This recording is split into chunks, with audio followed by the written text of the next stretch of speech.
We've talked about your influences, your use of lights and darks. The obvious next step is to talk about your use of color. Your palette seems to be very desaturated.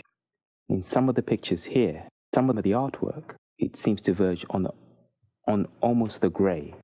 Is this your personality coming out again? No, I don't think so. I think that's probably, I don't know.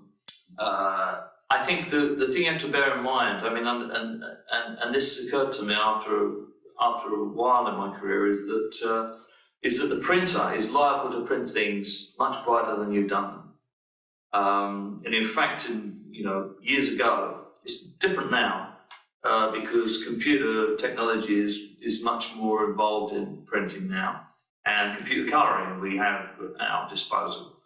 But you can always rely on the printer giving you a light yellow when you want a light yellow. They'll give you a bright yellow because they've just put in too much yellow ink in the press, and especially in comics, where the attitude has always been, well, it doesn't really matter, it's not important material. So even that attitude is fading now in the reproduction processes. But it's useful to have a tonal value that is not maybe as strong. But I don't think it's intentional.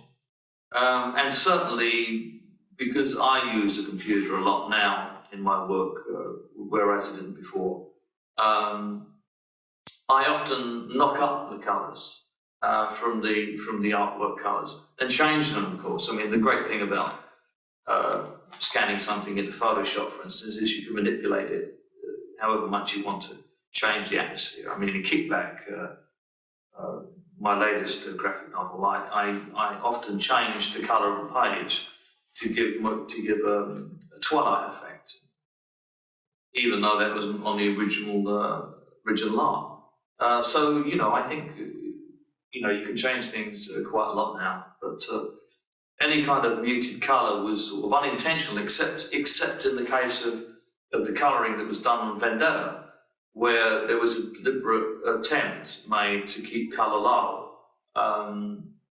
because I didn't want it bright. I mean, it was not a bright world that we were telling the story about, so that was the reason why we wanted the colour kept low. But then again, because of the inadequacy of printing, especially at that time, we couldn't guarantee that would work. So unfortunately, in Vendetta, a lot of it came out brighter than it should have. But I think recent editions of Vendetta have much better colour now.